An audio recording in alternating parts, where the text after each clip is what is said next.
Hello friends, this is Aryan. और हम जो चर्चा हमारी चल रही थी, तो टॉपिक वाइज टॉपिक चल रही थी।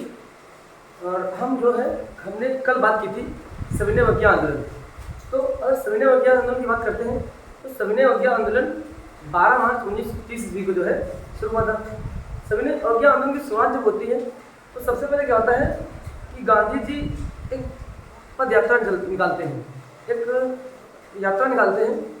और 12 मार्च 1930 ईस्वी को वो जो यात्रा करते हैं साबरमती आश्रम से दांडी तक। और ये जो यात्रा से करते हैं तो इसमें लगभग इनके साथ जो है 78 यानी 78 लोग होते हैं प्लस गांधी जी।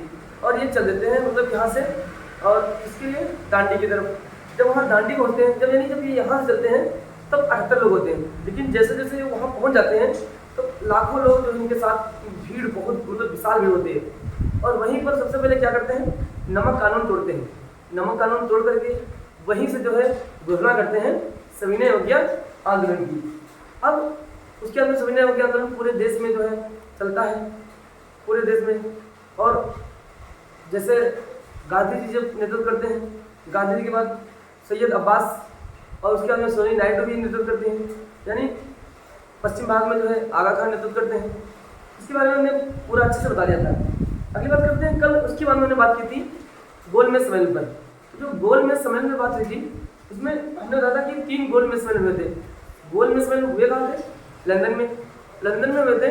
और लंदन में जो है जो गोलमेज सम्मेलन हुए थे उसमें पहला जो गोलमेज सम्मेलन हुआ था वो 1930 में हुआ था। 1930 में दूसरा जो पहला गोलमेज सम्मेलन हुआ था ऐसा था, इंग्लैंड के जो पीएम थे रैमसे मैकडोनाल्ड। तो पहले गोलमेज सम्मेलन में कांग्रेस ने भाग नहीं लिया था, इसलिए वो जो रैमसे मैकडोनाल्ड क्या थे, अध्यक्ष थे। यानी जो गोलमेज सम्मेलन जहाँ हुए थे उसके अध्यक्ष वहाँ के पीएम, यानी जो ब्रिटेन का जो पीएम था वही वहाँ का अध्यक्ष था। जब बात किया था कि उसमें जब ये वो ठीक नहीं, मतलब कि जो वहाँ पर जब कोई कांग्रेस से कोई गया नहीं तो जो रैमसे मैकडोनाल्ड है उन्होंने इरविन से बोला कि अगर ऐसे तो कुछ होने वाला है नहीं, तो ऐसा करो किसी भी तरीके से जो है भारतीयों को तैयार करो और भारतीयों में कांग्रेस कम से कम जो है कांग्रेस को इसमें जो है गोलमेज सम्मेलन में भाग लेना जरूर चाहिए। इसलिए जो गांधी इरविन समझौता होता है और गांधी इरविन समझौते के बाद में जो है कांग्रेस की तरफ से जो है गांधी जी भाग लेते हैं। गांधी जी जाते हैं तो उस जहाज का नाम होता है SS रजपुताना। जब वहाँ ठहरते हैं तो किंग्सवे पैलेस में ठहरते हैं। वहीं गांधी जी को जब विंस्टन चर्चिल ने आज नैन फकीर कहा था, जब वहीं द्वितीय राउंड टेबल में। और वहीं पर जो डॉक्टर भीमराव अम्बेडकर ने वहीं द्वितीय गोलमेज सम्मेलन में बोल दिया था कि जो है हमको यानी SC/ST के लिए जो है एक अलग निर्वाचन क्षेत्र चाहिए। तो इस बात से गांधी जी जो है नाराज हो गए थे और उठकर चले गए थे। और इस तरीके से जो है दूसरा गोलमेज सम्मेलन भी असफल ही रहा था, मतलब सफल नहीं हुआ था। यानी कि अगर बात करें सफलता की तो तीनों नहीं सफल हुए थे। उसके अंदर 1936 में तीसरा गोलमेज सम्मेलन हुआ था। इससे एक क्वेश्चन बनता है कि तीनों गोलमेज सम्मेलन में भाग लेना कौन था? तो डॉक्टर भीमराव अम्बेडकर। ठीक, उसके आगे बात करना है कि मुस्लिम लीग। बात करते हैं मुस्लिम लीग। तो मुस्लिम लीग की स्थापना कब हुई थी? तो मुस्लिम लीग की स्थापना हुई थी 30 दिसंबर 1906, यानी 30 दिसंबर 1906 ईस्वी में मुस्लिम लीग की स्थापना हुई थी। स्थापना हुई कहाँ थी? स्थापना हुई थी ढाका में। कहाँ होती? ढाका में। और ढाका क्या है? ढाका जो है इस समय वर्तमान में, उस समय भी वर्तमान में क्या है, इस समय बांग्लादेश की राजधानी है ढाका। ठीक, बांग्लादेश की मुद्रा है टका। और अगर बात करें संस्थापक कौन थे, यानी मुस्लिम लीग संस्थापक, तो ढाका के नवाब सलीम उल्लाह खां। ढाका के जो नवाब थे सलीम उल्लाह खां, इनको बनाया गया था संस्थापक। यानी इन्हीं की देख रेख में जो है मुस्लिम लीग की स्थापना हुई थी। अगली बात करते हैं कि इसके अध्यक्ष कौन थे। इसके अध्यक्ष थे वकार उल मुल्क।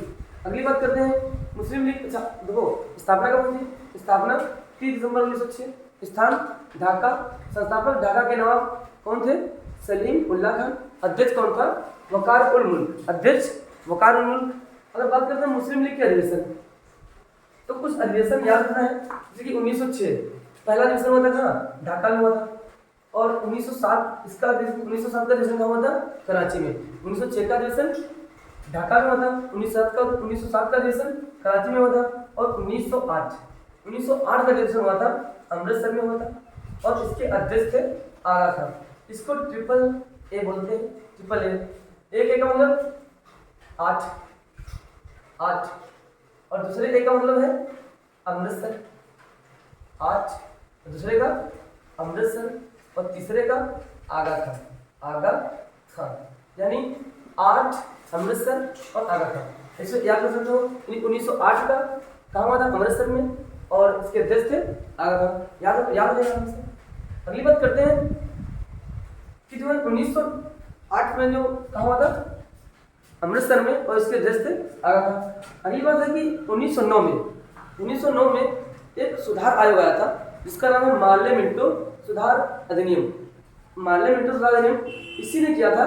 इसी ने जो है मुसलमानों के लिए पृथक निर्वाचन मंडल की मांग को जो पृथक निर्वाचन मंडल दे दिया था 1909 को, यानी 1909 ईस्वी में जो मार्ले-मिंटो सुधार आया था, इसी ने जो है मुसलमानों को पृथक निर्वाचन क्षेत्र दे दिया था। अच्छा, 1909 के अलावा याद रखना है 1909 में, देखो 1909 में जो है 1909 बात करते हैं 1909 में किसको मिला था? मुसलमानों को अलग निर्वाचन मंडल मिला था। 1919 मॉन्टेग्यू चेम्सफोर्ड सुधार अधिनियम था। इसके अंतर्गत इसमें मिला था मुस्लिमों को, ठीक, और इसमें जो है 1919 वाले में जो है ये मिला था सिखों को,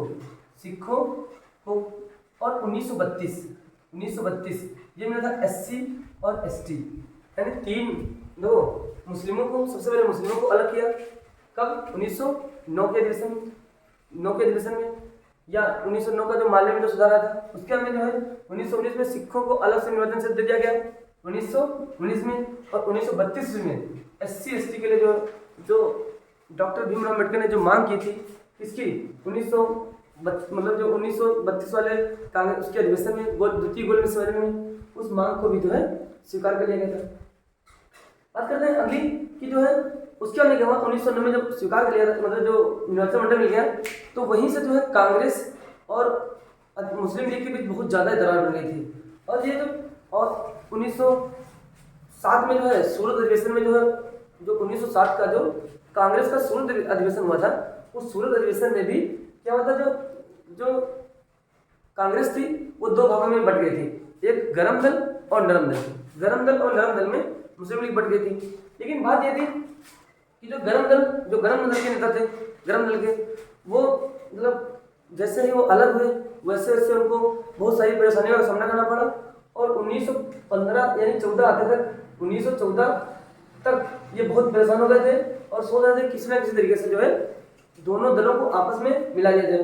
हालांकि जो 1915 में 1916 में जो कांग्रेस का लखनऊ समझौता हुआ था, उस समझौते में कि कांग्रेस के दोनों दल आपस में मिल जाते हैं और दोनों दल आपस में मिलकर काम करते हैं इसके आगे। और लेकिन 1916 ईस्वी में कांग्रेस और मुस्लिम लीग के बीच भी समझौता हो जाता है। इसमें मुख्य जो बात होती है, जो समझौते का कारण था, कांग्रेस ने जो है मुस्लिम लीग के इस जो निर्वाचन मंडल जो मिला था इनको, अलग निर्वाचन मंडल, पृथक निर्वाचन मंडल, उसको स्वीकार कर लिया था। इस वजह से 1916 से 1922 तक, यानी 1916 से 1922 ईस्वी तक कांग्रेस और मुस्लिम लीग के संगम का काल कहा जाता है। यानी अगर बात करते हैं कांग्रेस और मुस्लिम के संगम का काल 1916 से 1922 तक। अगली बात है कि जो है 1916 में क्या हुआ था? लखनऊ अधिवेशन हुआ था, कांग्रेस का लखनऊ अधिवेशन। उसमें मुस्लिम लीग और कांग्रेस के बीच समझौता हो गया और कांग्रेस के गरम दल और नरम दल आपस में फिर मिल गए, जो कब अलग हुए थे? 1907 में सूरत अधिवेशन में, यानी कांग्रेस के 1907 के सूरत अधिवेशन में जो अलग अलग हुए थे वो भी इनका भी मिल गए। उसके अंदर 1930 ईस्वी में, यानी इसके बाद क्या हुआ? 1930 में मुस्लिम लीग का एक इलाहाबाद सम्मेलन में, यानी 1930 में मुस्लिम लीग का 1930 ईस्वी में अधिवेशन हुआ था कहाँ? इलाहाबाद में। उसमें क्या हुआ था? द्विराष्ट्र का सिद्धांत, यानी पहली बार क्या हुआ कि एक राष्ट्र के लोगों ने दो राष्ट्र बनाने की बात की। कब की? 1930। यानी 1930 वह वर्ष होता है जब लोगों ने पहली बार बात की कि दो राष्ट्र का सिद्धांत, और ये दिया गया था मोहम्मद इकबाल, यानी द्विराष्ट्र का सिद्धांत दिया गया। और इस समय जो 1930 में जो मुस्लिम लीग का जो अध्यक्ष था उनका नाम था मोहम्मद इकबाल। पहली बार द्विराष्ट्र का सिद्धांत दिया गया।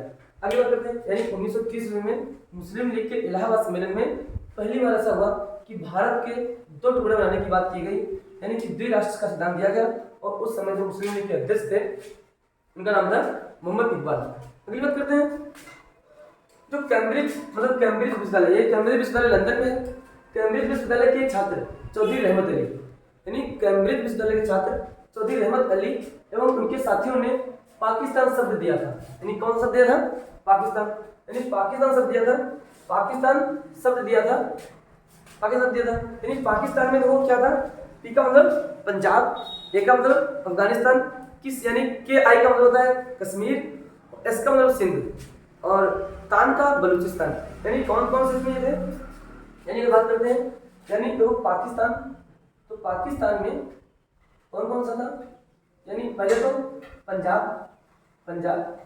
उसके बाद में अफगानिस्तान और के आई से था कश्मीर और उसके अलावा एस से था सिंध, SINDH सिंध। उसके में तान से था बलूचिस्तान, यानी पहले ही बात आ गई थी कि कौन कौन से प्रांत जो है भारत से अलग किए जाने हैं। कौन कौन? पंजाब, अफगानिस्तान, कश्मीर, सिंध और बलूचिस्तान। यानी 1940 यानी मतलब कैम्ब्रिज विश्वविद्यालय ने पाकिस्तान शब्द, यानी किसने? चौधरी रहमत अली ने जो है पाकिस्तान शब्द दिया था। और पाकिस्तान का अर्थ था पंजाब, अफगानिस्तान, कश्मीर, सिंध और बलूचिस्तान। 1940 मुस्लिम लीग, यानी 1940 में मुस्लिम लीग के लाहौर अधिवेशन, यानी 1940 में मुस्लिम लीग का लाहौर अधिवेशन हुआ और इसमें मोहम्मद अली जिन्ना, यानी 1940 में जो है मुस्लिम लीग का लाहौर अधिवेशन हुआ। इसमें मोहम्मद अली जिन्ना ने स्पष्ट रूप से कह दिया कि अब मैं पाकिस्तान के अलावा किसी भी दूसरी बात पर नहीं मानूंगा। यानी यहाँ से निश्चित हो गया था कि अब जो मुस्लिम लीग के जो सदस्य हैं वो बिना पाकिस्तान लिए अब अलग नहीं, मतलब कि और किसी बात पर राजी नहीं होंगे। और स्पष्ट रूप से मोहम्मद अली जिन्ना ने कह दिया था कि मैं पाकिस्तान के अलावा और किसी भी बात पर राजी होऊंगा ही नहीं, यानी कुछ भी हो जाए अब मतलब कि अलग होना हम लोगों को। उसके बाद में जो है 1943, यानी मुस्लिम लीग का 1943 का जो अधिवेशन हुआ था वो कराची में हुआ था। और कराची अधिवेशन में जो मोहम्मद अली जिन्ना ने फिर एक बार आगे आए उन्होंने और कहा, अंग्रेजों से कहा बांटो और छोड़ो, यानी पहले भारत का बंटवारा करो, भारत का विभाजन करो, भारत के टुकड़े करो और इसको बांट दो, उसके बाद में छोड़ो और चले जाओ। बांटो और छोड़ो का प्रस्ताव यहीं से मतलब कि 1943 में जो है कराची अधिवेशन में मुस्लिम लीग ने पारित किया। तो ये तो जो थी जानकारी मुस्लिम लीग से थी, है ना। कुछ एक दो पॉइंट क्रिस मिशन के हैं वो भी समझ लो। देखो अगर क्रिस मिशन की बात करते हैं कब आया था, तो क्रिस मिशन जो है 12 मार्च 1942 को आया था। क्रिस मिशन 12 मार्च 1942 को आया था। युद्ध के बाद एक संघ का निर्माण, यानी इसमें क्या बात किया गया था, बात हुई थी कि युद्ध जब हो जाएगा, युद्ध जब जीत जाएंगे, पहले बात तो इंग्लैंड को ऐसा लगा था कि युद्ध जीत जाएंगे, ऐसा था ही नहीं। उस समय जो कंडीशन थी द्वितीय विश्व की, तो जर्मनी और जापान का पल्ला बहुत भारी था। जब तक अमेरिका ने जो है द्वितीय युद्ध में इंटर नहीं किया था तब तक आगे कौन था? जापान और जर्मनी था। लेकिन इस भारतीय लोग बहुत अच्छे जानते थे कि इंग्लैंड अब खत्म, समाप्त होने वाला है। उसी समय इन्होंने क्या किया, ये क्रिस मिशन लेकर आए, क्रिस मिशन लेकर आए 24 मार्च 1942 को आया था।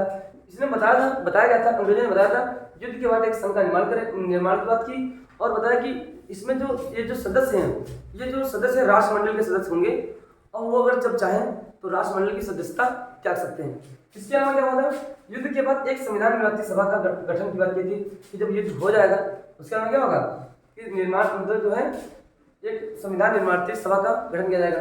इसके अलावा भारतीयों की जो प्रतिक्रिया जो थी, जो भारतीयों ने क्या कहा था, तो भारतीयों ने यानी कांग्रेस ने इनकार कर दिया था, मुस्लिम लीग ने भी मना कर दिया था और गांधी जी ने इसको कहा था पोस्ट डेटेड चेक कहा था। ठीक, तो ये जो है थोड़ा क्रिस मिशन की समझ बातें थी।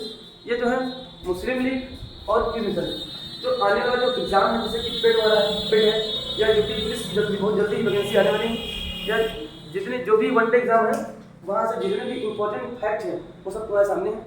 अच्छे से पढ़ते रहो, अच्छे से नोट बनाओ, अच्छे से जो है तैयार करो और अच्छे से पढ़ते रहें। अपना ख्याल रखें। धन्यवाद।